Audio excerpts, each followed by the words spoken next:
Hello, hello, hello, and welcome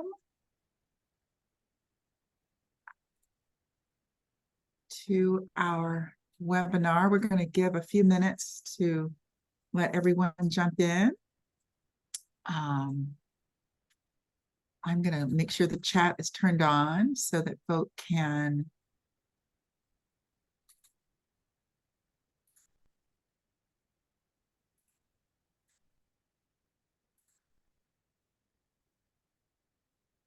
say where they're hailing from. And we'll give just a few minutes for people to get logged on.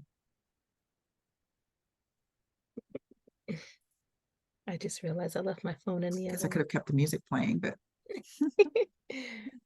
so if you could put in the chat where you're joining us from. In the meantime, I will introduce my, I'll let her. I won't introduce my co-conspirator.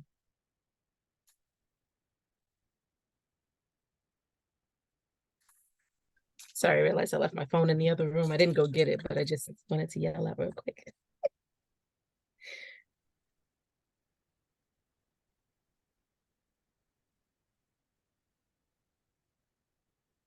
In the meantime, I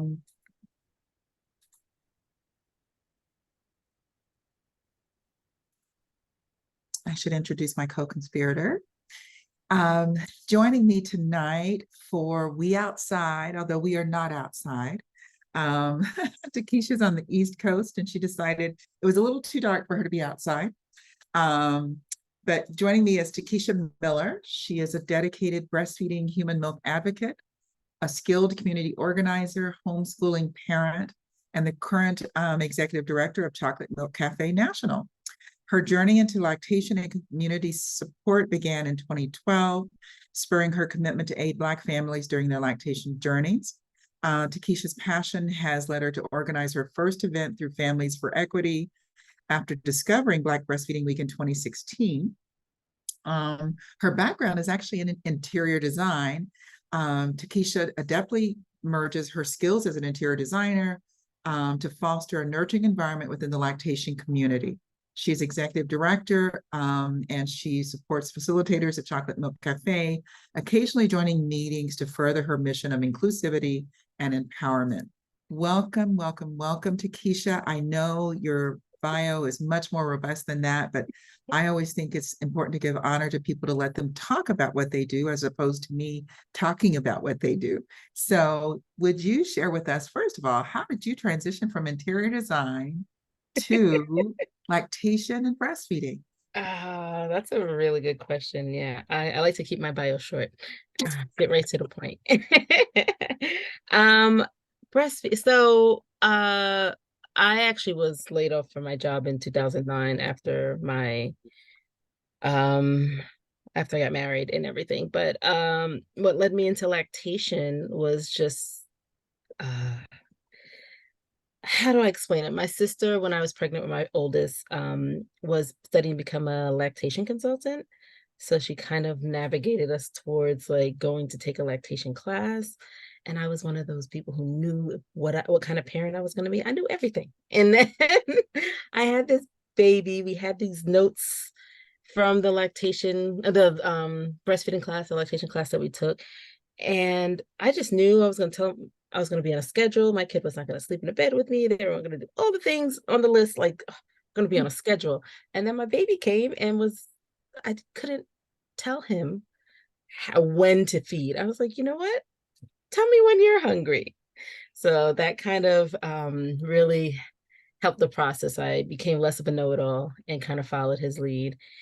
And that's kind of where the lactation came in because I would join groups and I would learn everything I needed to know. Oh, I got mastitis. What is that about?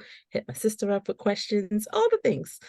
And I just started geeking out about lactation and breastfeeding, wanted to support others. And when I got support, I wanted to share that, pass that along. So it just started igniting in me this passion to just want to be part of a community and be the change and help people out a little bit.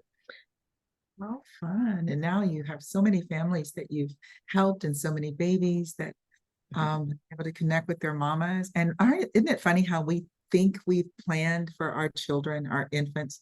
And I know old Southern people used to say that we plan for our babies and God laughs, because the more we plan, I think the more the child is like, nope, nope, nope, none of this. I'm not, no, no. Yeah, that's true because we planned for our second kid and we got two. It was really like, no, no, no, not at All all. my kids were planned and like decided, and we went through all the journey to, and yeah, then we ended up with two for that second time around. So yeah, that's true. Uh, And then from lactation is a natural transition, I guess, to baby wearing. But for those of us who, for those in the group who our audience who may not understand what baby wearing is, can you share with us what do we mean by baby wearing? I like to call it a Western term, but I don't think actually the term baby wearing was in the United States. I think it was in Europe somewhere. But it's literally translated into wearing your baby or using a carrier to carry your child. Sometimes we like in a decolonized world, we like to say carrying or using a baby carrier, but baby wearing is just a trendy term for the fact that you have your baby on your body. It's just literally you are wearing your baby, but actually the more comfortable way is you're carrying your baby using a device, a piece of fabric, some type of contraption to carry your baby and not just use your hands. Okay. And then we've heard the phrase skin to skin. What's the difference between the two?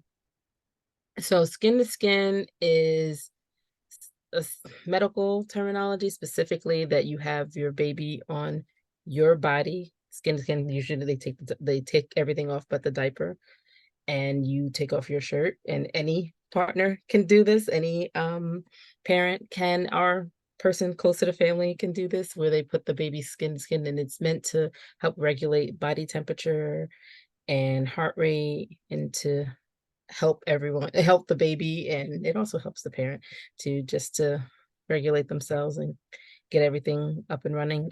Usually they do it mostly in NICUs or with first, when the baby's first born. Newborns come onto your baby on your chest when they're first born.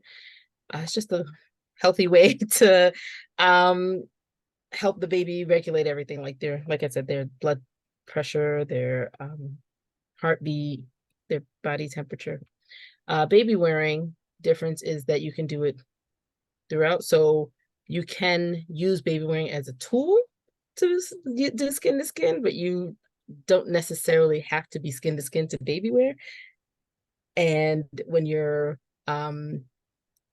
if you want to help regulate, it's best to be skin to skin, and you can have a carry on. You don't have to sit still. You can move around if you want to, you need to. And it doesn't have, that actually is also helpful for older kids. Like I know when my kids were sick, if I would put them on me and take a shirt off and be skin to skin, it would help them, especially with a fever.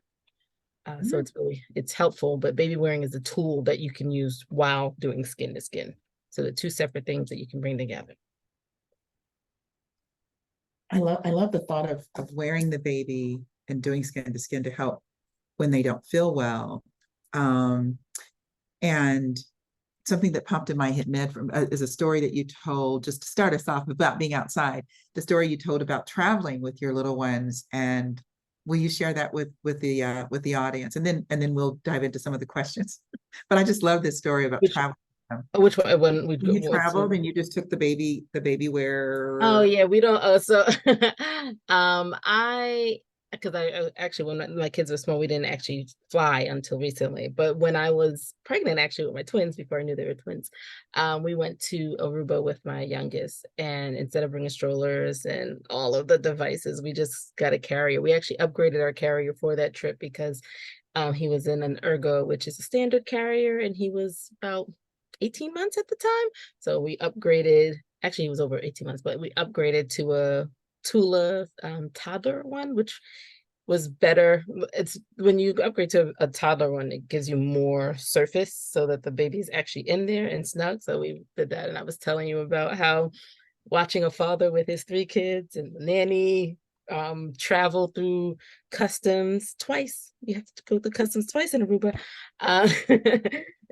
Traveling through with the stroller and the car seats and just all their luggage. And it just was a lot. And I remember seeing that with me, with my one baby at the time.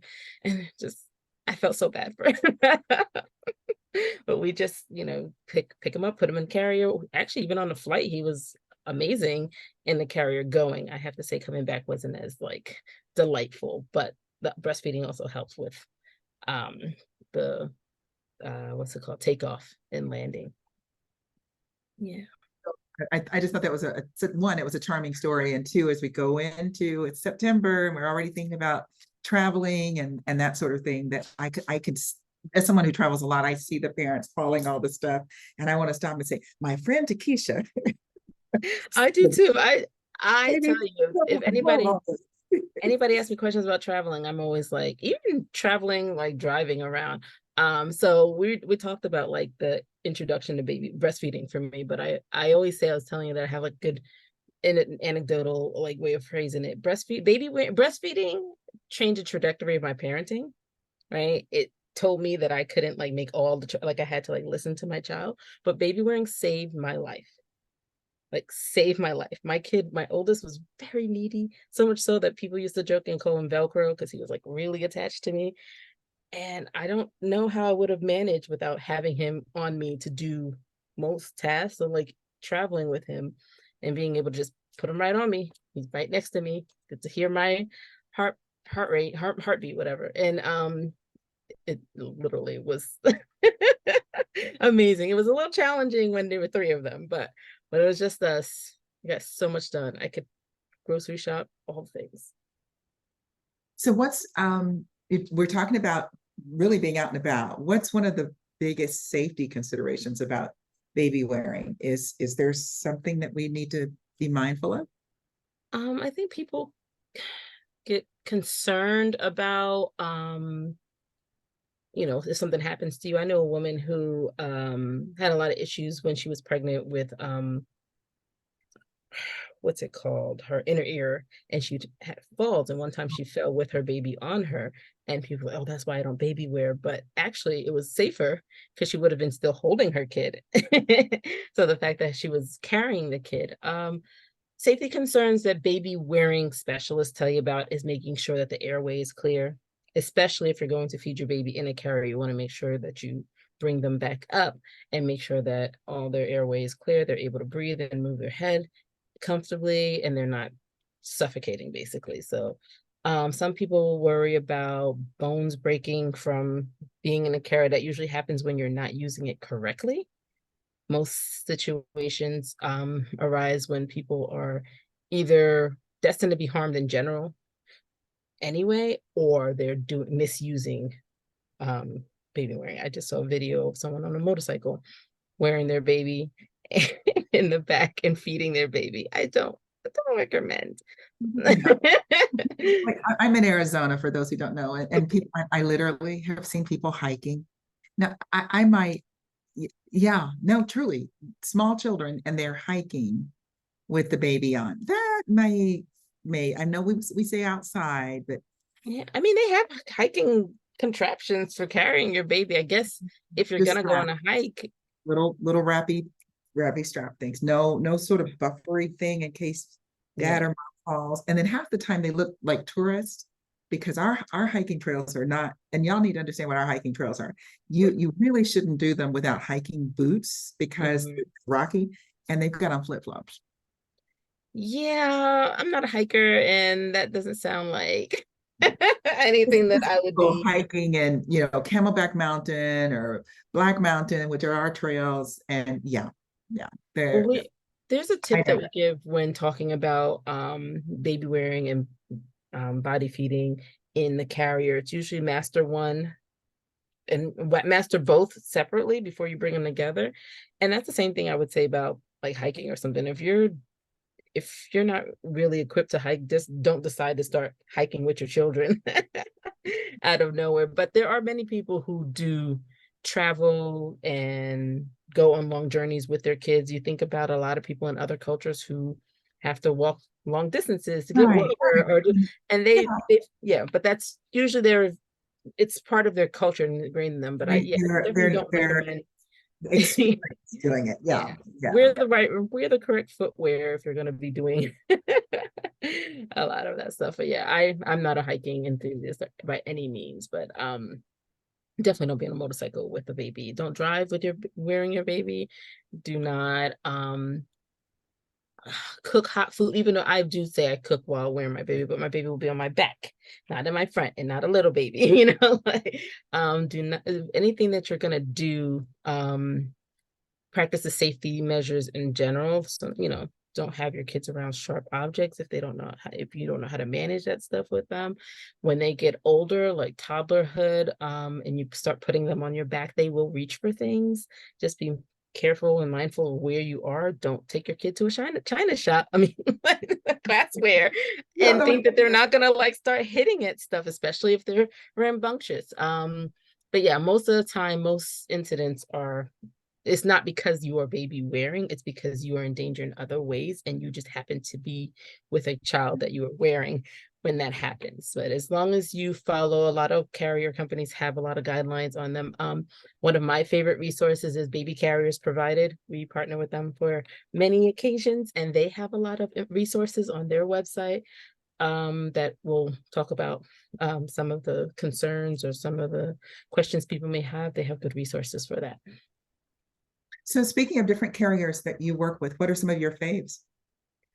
My favorite is one that's not as accessible. I don't even have one on around me. Okay, so there are ring slings.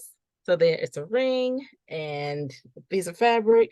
There are soft structure carriers, and there are wraps that are like woven wraps. You see this long piece of fabric that a lot of people use. Figure if you take a long piece of wrap and you merge it with the soft structure, which is, I'm sorry, I have carriers here just to show you all. But if you merge a soft structure and take away all the buckles, right? This is called a soft structure. You might have seen something like this before.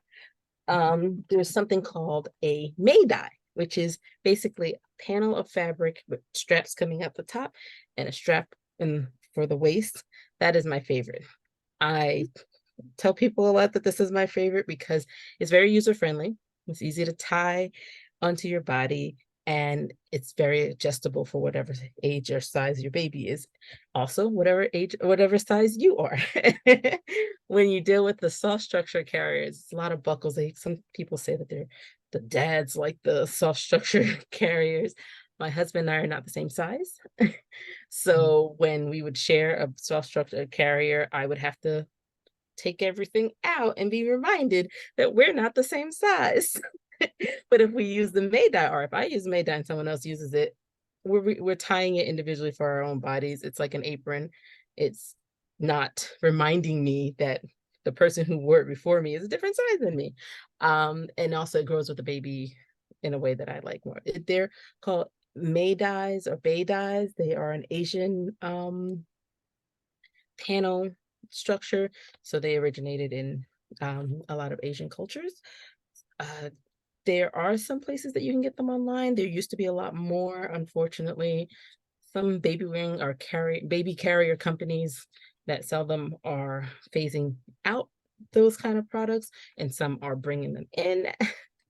But you could probably find them on like the internet if you Google enough. So I'm saying May-dye, Mhm. Mehdai. You might have also heard it as May-tai, but people also confuse that with Mai Tai, the drink. But phonetically speaking, May-dye or Bay-dye is a more traditional term for them. Yeah. Okay, I just dropped a link, not that we are endorsing this particular company, but we are dropping the name in the chat for those of you who are who asked that question, um, so that Yeah, you can. that's a nice one. That's a really nice one. Oh, leave it to me to find the one that's like you're crazy, right? No, And I but would. that's good. I like the wrap straps. I like when they fan out. There is a company called Baby Hawk that really made nice ones, and sometimes you can find those. Um, but yeah, And it looks like there are a lot of them out there. And so, and I love to your point about it, you know, it allows you to not have to buy multiple because of, you know, for grandma, for dad, you know, for different people who are in the family, if that, you know, if you have a nanny or whatever, then you're not having to have one for everyone. So Exactly. They come in really nice colors. When I was baby wearing, when my kids were smaller, they had a wrap conversion option where you could buy like a wrap in the pattern that you liked and somebody would make it into the May dye. Pretty steep because you got to buy the carrier and then you got to pay someone to cut it up and turn it into, so it wasn't necessarily affordable, which is why I never got one. But if you were someone who wanted a really nice design, you had a little extra money, you could do it. But yeah, the I May definitely dyes, like that one.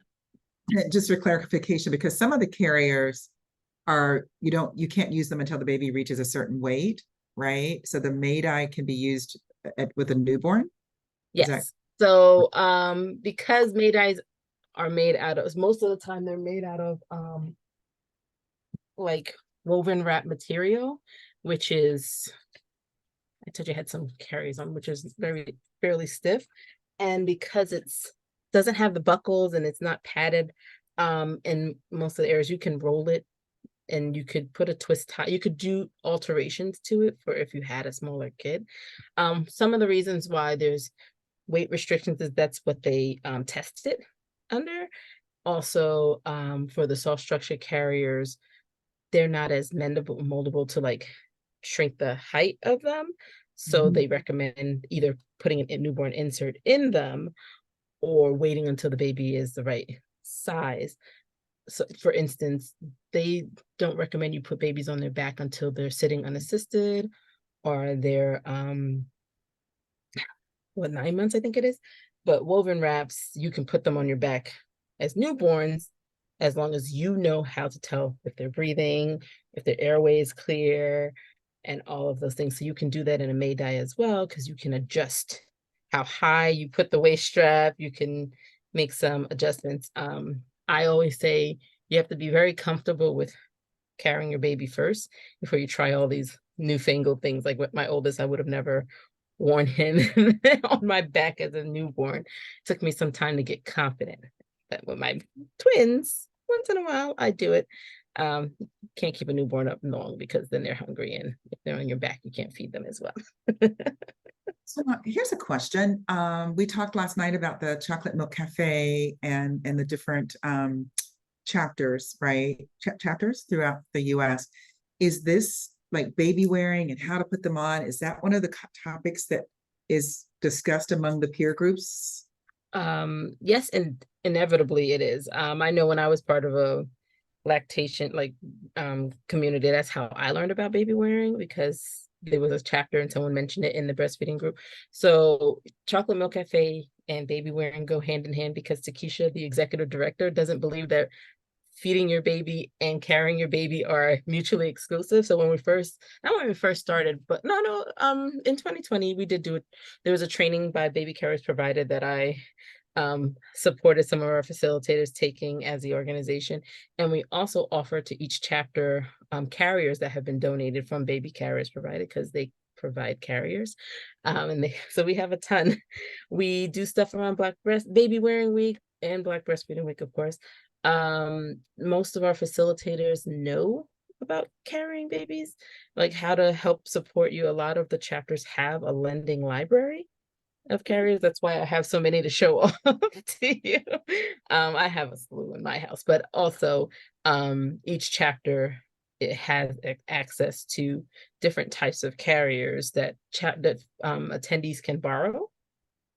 They can ask questions about it. It's a little tricky because we're virtual. It's kind of hard to just figure out how to give somebody something to borrow and then get it back. But it is available.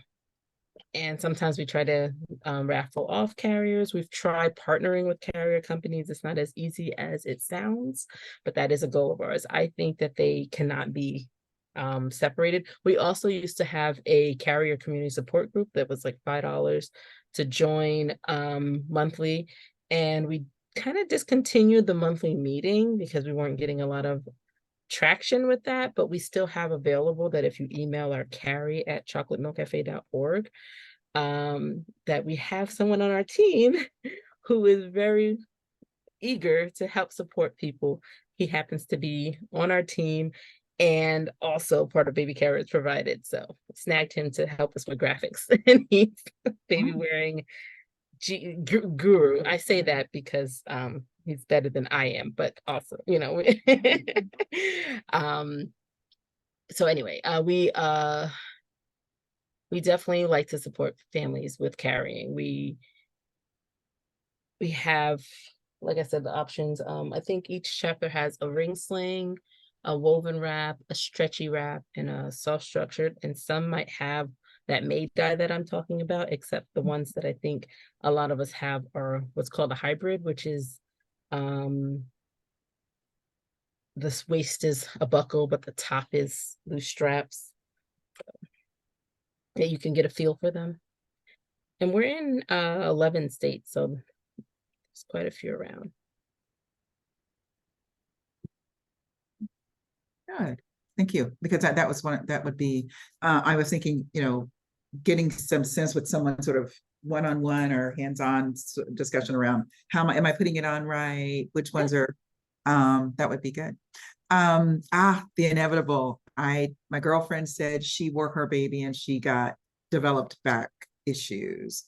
Is that So that's where my pet peeve is with baby wearing. So we didn't actually talk about, but I know the quick question is about like carriers, like where's the choices we made. Some people tend to put the low hanging fruit, the one that's in Target, the most affordable $25 carrier. And if you just go with that and you don't adjust it, so yeah, you're kind of gonna over time, your baby's gonna grow. You're dealing with, pelvic floor issues, back pain in general. Um, Baby wearing in general doesn't hurt your back, but not carrying your baby the right way could. So, for instance, a lot of people pick that Infantino carrier. I have one, but I'm not going to pull it out. And they don't unbutton the two buttons that are on the baby's butt and hook them around so that the baby can be seated in a seated position. So when you're carrying babies, just like when you hold your baby, their knees go up, right? Their knees uh-huh. go up and they make I can't do it while I'm sitting, but they make somewhat of an M shape, right? People talk about when they're carrying the M shape. Sometimes when you're buying the carriers, like when I mentioned the Infantino one, your baby's legs are just going to drop. So it's kind of like a hammock, like that little bouncy thing that the baby sits in and they just hang there. So hanging there is not a huge issue for the baby if they can hit the floor and plop themselves back up. But if they're hanging on your body, that weight is going to go somewhere and it's pulling into you. So you see the babies that face forward or they're hanging and your body is just making up for that extra weight that's on the front. Ah, Over time, your back is going to start to hurt because you're straining it. So if you take a carrier and you adjust it, now you take those buttons and you unbutton them and you hook them the way they're supposed to be hooked. And now your baby is seated. Your center of gravity and your baby's center of gravity is a little better. They're leaning into you more than leaning away from you. This is also why I'm not a big fan of wearing babies outward. I know we all want to do it, but they're facing away from you. So your center, so if the baby is, so this is you and this is your baby's this way, they're going to lean this way, your body's going to make up for it. But if you're both leaning this way, your body's going to kind of be centered. Same thing if they're on your back, they're still centered as opposed to this way, right? So you also need to, just like if you're in a car, adjust the windows and all the pieces. So there's lots of, like I said, the buckle carriers, there's a lot of things that you need to pull and move into the right position so that the weight is distributed across your body. So if you just take it out of the packaging, you just put it on and you don't really adjust anything, then over time, the longer you're wearing the baby, the more your body is going to strain because it's making up for the adjustments that you didn't make with the straps. So that's my best way of explaining why some people have some issues with carrying, but overall, baby wearing is not painful. It's not supposed to be painful unless you have underlying conditions. Like I won't wear my 10-year, my 11-year-old on my back. My pelvic floor is messed up. I will sometimes, if I'm showing some, I did this recently, if I'm trying to show off and show you that my 8-year-old is still small enough that I could put her on my back, but I'm not wearing her for long periods of time. We're not going hiking. I'm not straining myself with her, but I can get her on my back. And after doing it, I'm not in pain because I did it with all of these things. Yes. And the one thing I'm hearing is proper usage. And I think it goes back to something we've been talking about all week is, having a village of, your family, your friends, but then experts included, because it's highly likely your doula, your lactation consultant could help you ensure that you are putting on your carrier properly, right? Yeah. You guys have gotten a little quiet. We're going to get you guys involved. We've got a poll. We want you to answer the question. So are we hopefully it's showing, right? So here's the first one. True or false, baby wearing has benefits for emotional and intellectual growth. Make your choice for the 3 questions. Does anybody, can you guys hear us? Did it show? Are you guys seeing it? I see it. I can't vote, but I see it. Well, okay. Yeah. Okay, guys. Participants. I guess it could have been a little more difficult. So far, 1 person has answered. 2 people.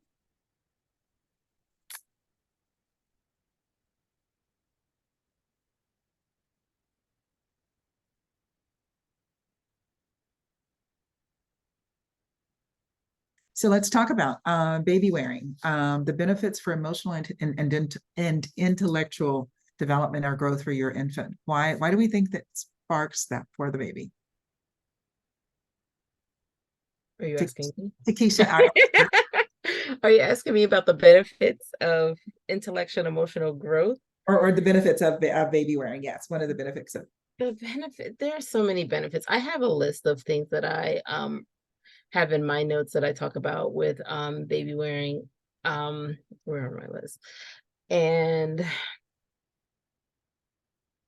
they say it helps in getting baby to latch when breastfeeding, improves baby's breathing, stabilizes baby's heart rate, improves oxygen saturation levels, how well oxygen is delivered to organs, decreases crying, gain in sleep time, more rapid weight gain, and avoid infections. For me, I also noticed that when your baby is on you, they're in your face, right? So if I'm wearing my baby on me and I'm having a conversation with you, my baby is actually part of the conversation.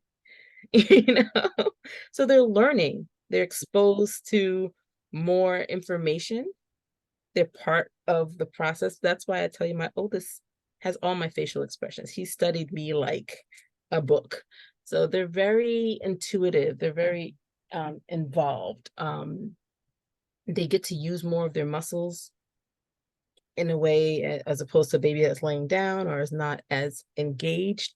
If you think of all the contraptions that we have out there to put babies in, they kind of left off on their own, but when they're on you, they're more part of the community, you know what I mean? So it's definitely much more beneficial. There's more exposure, there's more you're able to be more intuitive with your baby, and they're able to communicate easier. And there is some research that shows, for those who don't know me, y'all remember I read all these little JAMA and AAP journals, and there is, well, it's been a couple of years now, there have been a couple of peer-reviewed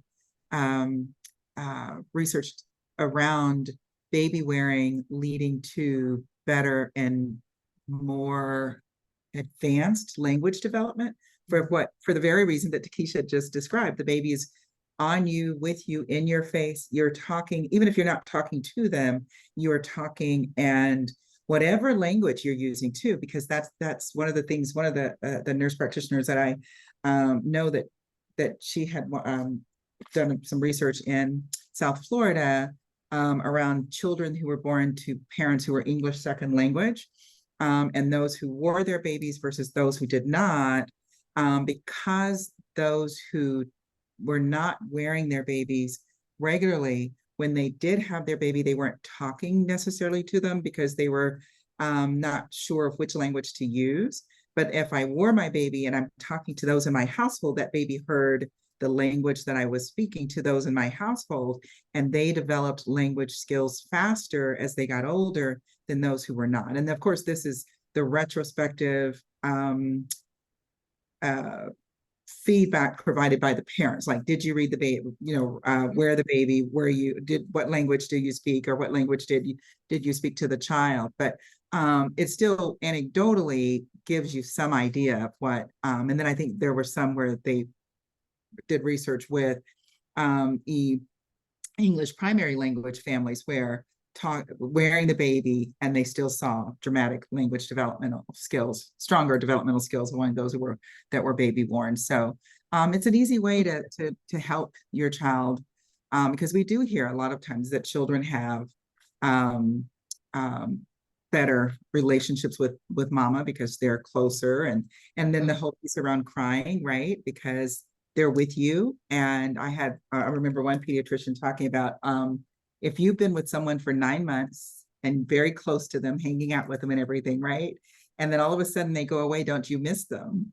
And so this is one way for them to have an easing from that separation of going from the womb to being in the world, is that they're with mom, they feel your heartbeat and that sort of thing. So and that's it decreases the crying. It's not necessarily that babies who are born don't cry, but their needs are met a little sooner. Once if you're carrying your baby, when they're wet quicker, when they have their mood has changed, when they're fussy, when they're hungry. That's why I said you're more in tune, you and your baby are more in tune with one another when they're on you. It's harder, it's kind of harder to ignore your child when they're in front of you. And for breastfeeding purposes, I have to say that it's helpful for milk production to have the baby close to you and to be able to feed yourself, baby, and do so. And especially if you have other kids, especially if you are multitasking, having a baby on you. I will say it's very hard when you have twins, but when you have multiple, it's not impossible. It's definitely not impossible.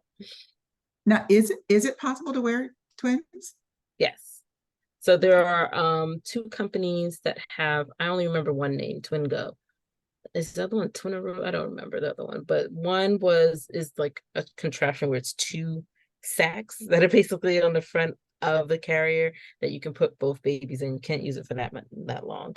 And then there's one that's literally two soft structure carriers that are clipped together, and you can wear one baby on the front and one baby on the back. You could also do that with two different carriers. So there's a lot of different ways that you can wear multiple kids. I don't think there's a contraption for 3, which was why I always had a challenge. But nonetheless, I did wear at least 2 babies. Can you imagine? That would be, yeah. That may On be the something, if if engineers out there, that's something we could work on together. A contract, 2 in the front and 1 in the back. I mean, I bet if we were to go to some countries that there are probably some mamas who have perfected that. Well, in some cultures, you get the older kids. I have a friend one of our facilitators actually, who in Botswana learned how to carry babies from not a teenager, like a 7-year-old, like a child, taught her how to wear the babies because that was her job, to wear the babies. So I was gonna say, my husband and I, between us, could wear 3 babies. You get another person in your village to help you out, instead of you having to be the mama spider, basically. I can't think of an example. Sherpa. Now, let's pause and put a pin there, because we've talked about the importance of involving your village, right? When we did our breastfeeding, we said, your primary role is to nourish and feed the baby and get others involved to do the laundry and cook meals. And the same holds true for skin to skin, that when we talk about the golden hour, immediately after birth, mom and the child's other primary parent should be, if the hospital is doing it right, given that opportunity to do this, to do skin to skin.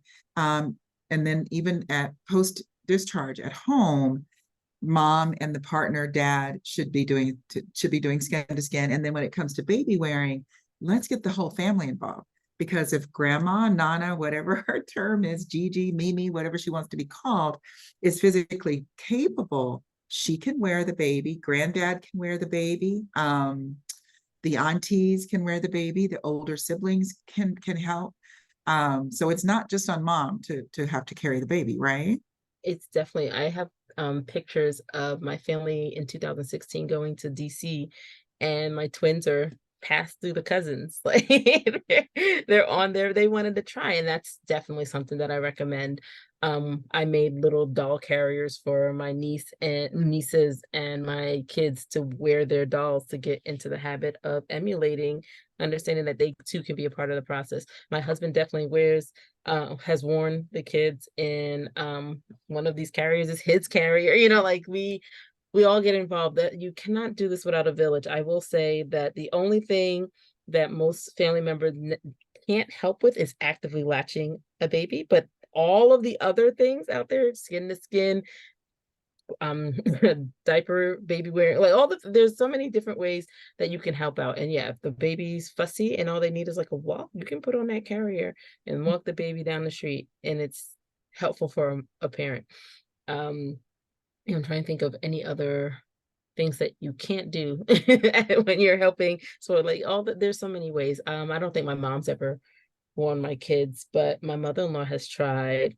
My sister was really big into helping out in that way, and it's really fun to help a family member figure out how to put the contraption on. I think when we were talking about um, the carries that cause pain or whatever, if you have a doula, if you can go into one of those baby wearing, like in one of the parenting groups, I would recommend asking like what kind of carriers people liked, as opposed to just off brand going into Target and just picking whatever. Or I know I don't want to just blast Target, but Amazon even has like specific ones. You're like, oh, put this on your registry, and it's great because those companies continue to flourish. But there's some other good options out there that are very user friendly for the whole family.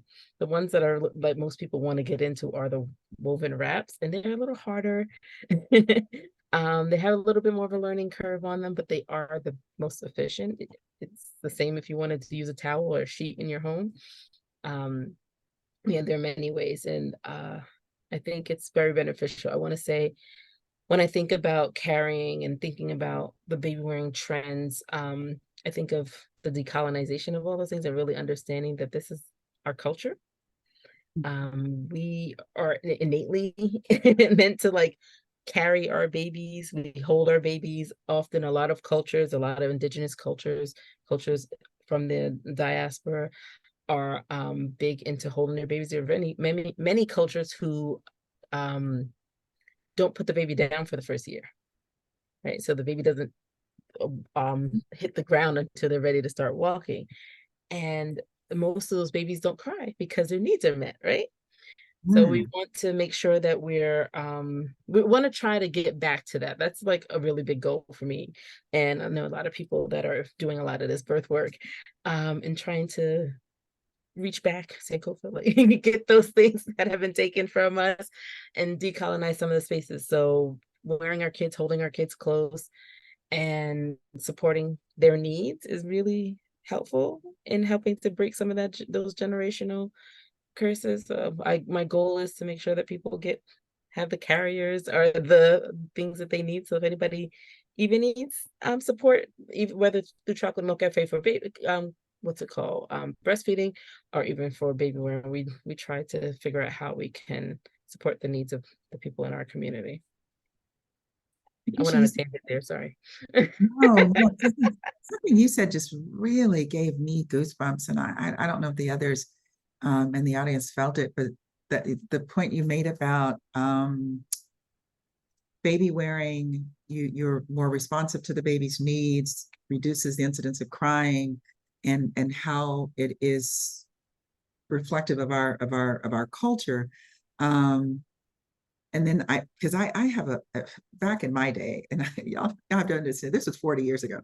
And there was a pediatrician out of Utah that did that whole thing about if you were with somebody for 9 months or whatever, and I forget his name, if somebody remembers him. But he was, even back then, he was saying this whole about crying, letting your baby cry it out and all this stuff. He was so against it, and some people sort of poo-pooed him. And we stayed in touch for a long time because I've been in this for 40 years now. But that's what he was trying to say, and because I've always been against this, like, let my baby cry it out, because to me it's like, am I teaching them, understanding that, are you teaching them that I may not come if you need me, right? Basically. And then because if I'm crying, then I'm trying to tell you something, because I can't talk, so I'm crying. And so that just gave me And we goosebumps. think, because Yeah. we think it's innate, we think it's a way to protect the kids, that, oh, we need to toughen the kids up. They need to know all of these things, but that's white supremacy, right? That's a survival mechanism for us. But realistically, if you're secure in yourself, in your home, then when you go out into the world, when you're being mistreated, if we want our kids to be grounded. And it's so empowering. Like, there's so many like I said, so many parenting choices that I've made just from listening to my children. And then when we get into baby wear, just, like I said, saved my life, but saved my life because I was overwhelmed as a parent trying to fit into the way society does. Like, oh, he needs to sleep, like nap. My kid did not nap during the day, and it drove me crazy because all the other parents kids nap. But if I had him on me, if he was in the car seat, he slept.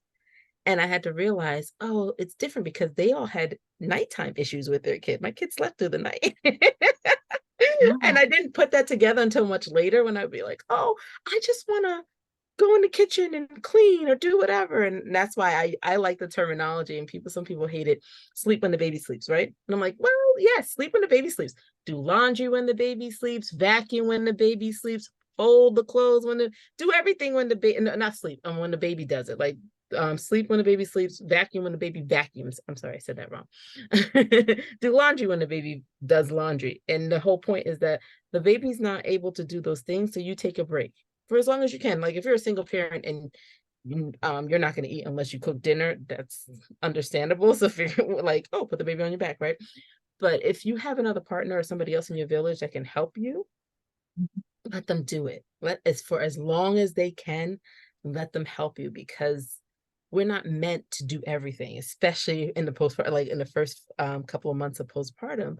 And that was what was draining for me, is like the expectation to do everything. But when my baby did not want to sleep and couldn't sleep on their back, or on their stomach, on their belly, and all these different things. Oh, he couldn't sleep on his back, so I tried to put him on his belly, and then they tell you don't do that. So then when I got into baby wearing, I was like, oh, he can sleep on me, and I can still I can eat, I can still feed myself, I can still do this other thing while he's sleeping on me. It opened up my world a lot more, so I really And I have to say, definitely. and I would just piggyback that by saying a lot of it could be personality too, because I've met your little guy. He is very personable. He is, what do they say, a high need for affiliation, or likes to be engaged with people. He just wanted to know what was going on. Oh, So all my kids are extroverted, very friendly, everybody is like, loving children, little baby, and it's like, they. wow, they're like, don't put me in this room all by myself. I can be all out there. And we were visiting my bonus daughter, and while we were there, her 3-week-old, she was like, he's not going down for his nap.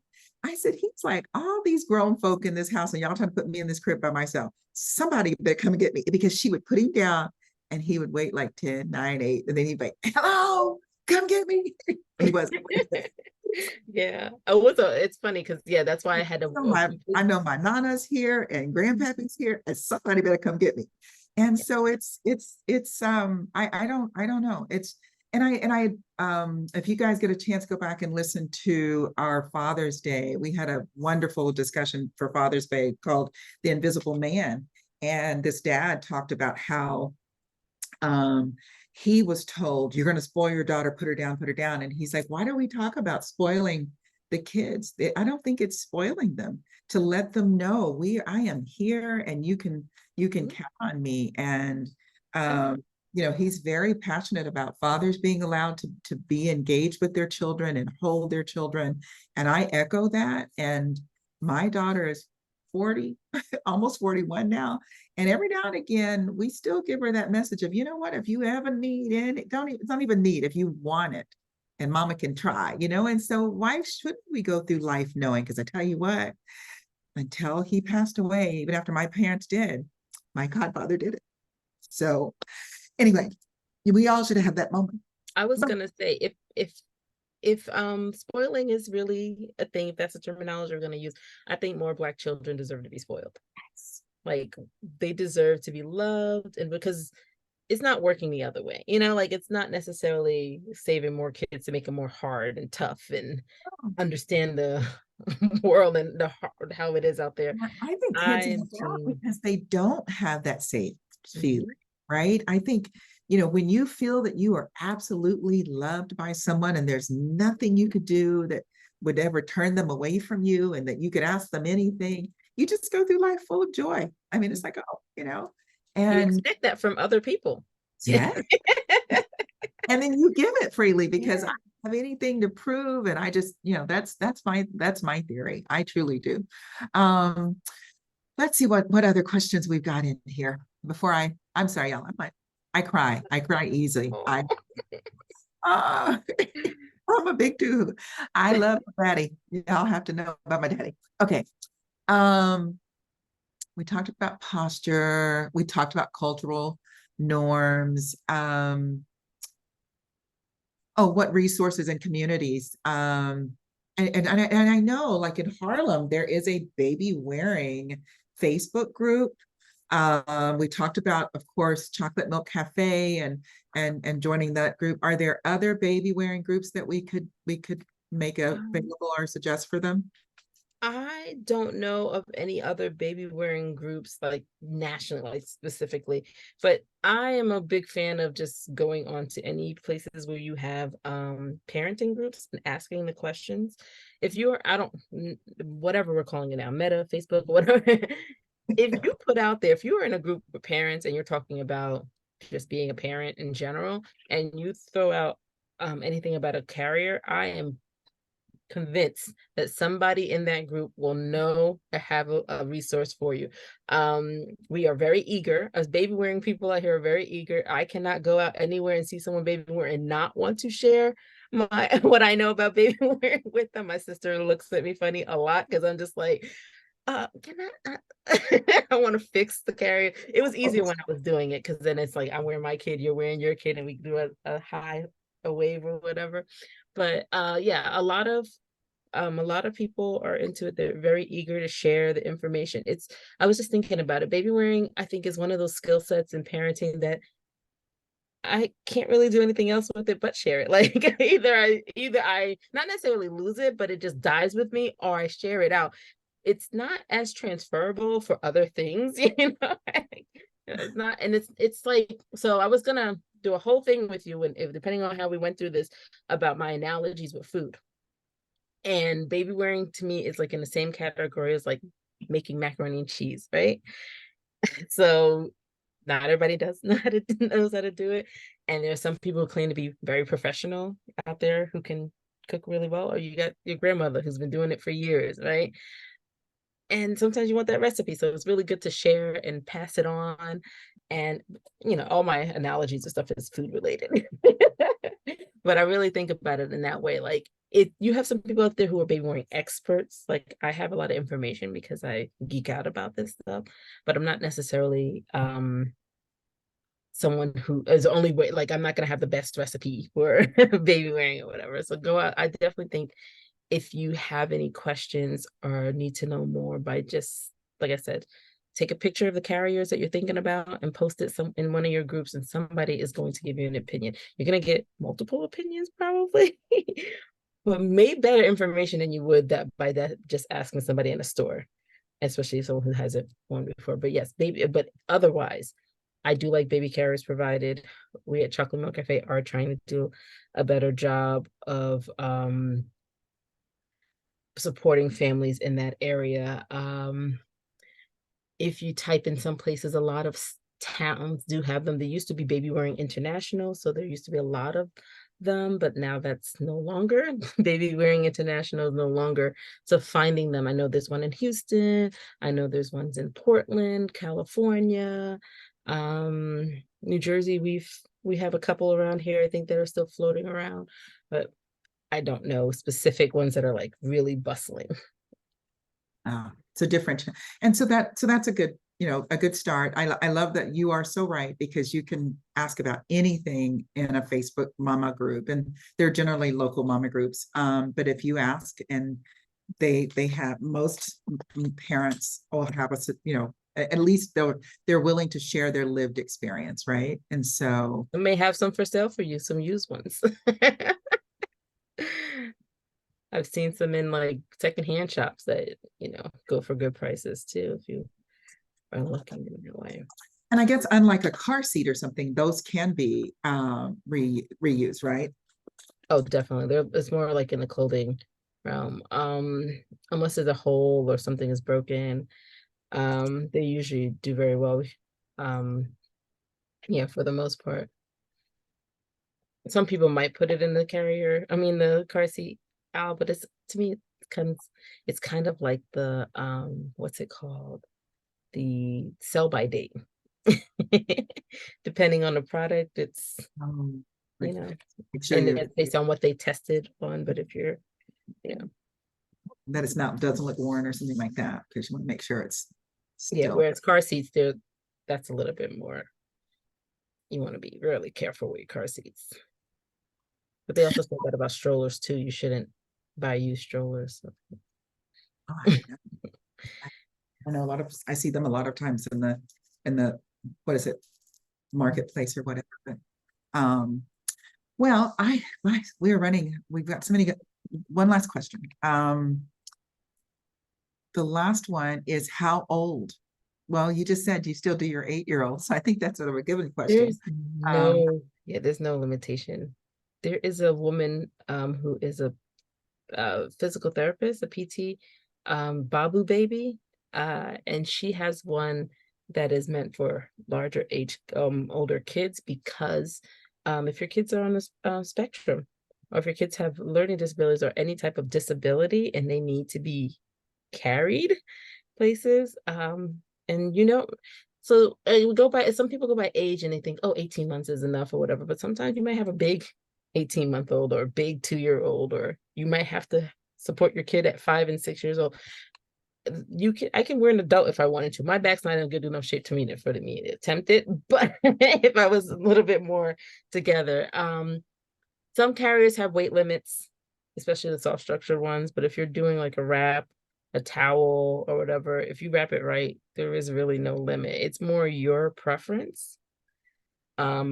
I say that the regular carriers, I think they, like I said, they go to about like 18 months. Or what's the poundage on that? I don't know. What is it, 60 pounds? How much do you weigh when you're 18? Oh, 18 months, not 60 pounds. I don't know.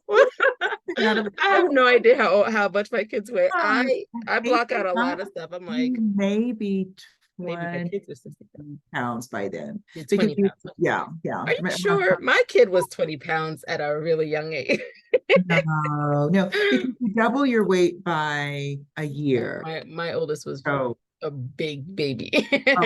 oh, Because they're big, like 10-pound baby, but anyway, I digress. But yeah, I'm pretty sure he was like 16 pounds. But anyway, not important. But no, I think you can wear your baby for as long as you see fit.